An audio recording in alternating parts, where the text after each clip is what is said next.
اور بہنوں اور میری ہم جماعت ساتھیوں، السلام علیکم۔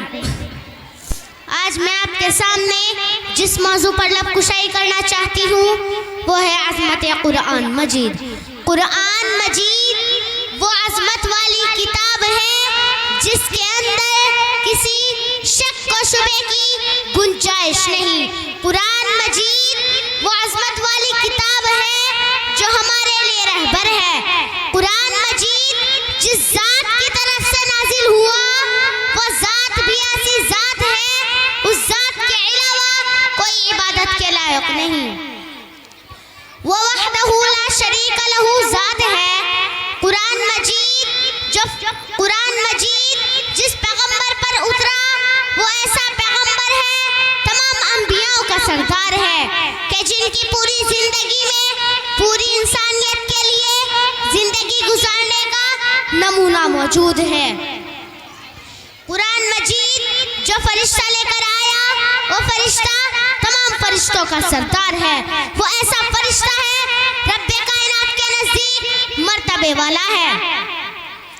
قرآن مجید وہ عظمت والی کتاب ہے جو ہمارے لیے رہبر ہے۔ قرآن مجید وہ عظمت والی کتاب ہے جو حق و باطل کے درمیان فرق کرتی ہے۔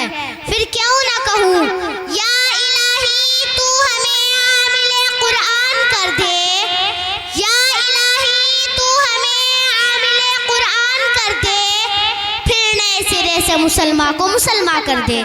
سامعین مکرم، اب ذرا اسلاف سے قرآن کریم کی عظمت معلوم کرتے ہیں۔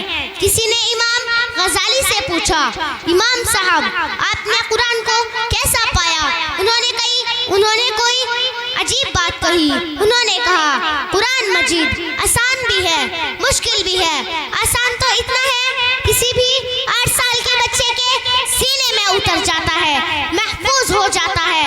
مشکل اتنا ہے 1400 سال سے علماء، مفتیان، مفسرین قرآن کریم میں غوطہ ہے، مگر ابھی بھی کوئی اس موتی کو حاصل کرنے میں کامیاب نہیں ہو سکا۔ کسی نے مختصر کریں۔ کسی نے امام احمد بن حنبل سے پوچھا، امام صاحب آپ نے قرآن کو کیسا پایا؟ انہوں نے کہا ایک دفعہ خواب میں نے اللہ کی زیارت کی، میں نے اللہ سے پوچھا اے اللہ تیری محبوب چیز کون سی ہے؟ جواب ملا قرآن۔ پھر میں نے پوچھا فہمن او کان بلا فہمہم، سمجھ کر پڑھے تب تجھے پسند، بغیر سمجھے پڑھے تب تجھے پسند۔ شاعر کہنے پر مجبور ہو گیا، عظمت قرآن کی خاطر ہم جان نچھاور کر دیں گے، عظمت قرآن کی خاطر ہم جان نچھاور کر دیں گے، گر وقت نے ہم سے خون مانگا ہم وقت کا دامن بھر دیں گے، وما علینا الا البلاغ۔ ماشاءاللہ ہمارا یہ طالبات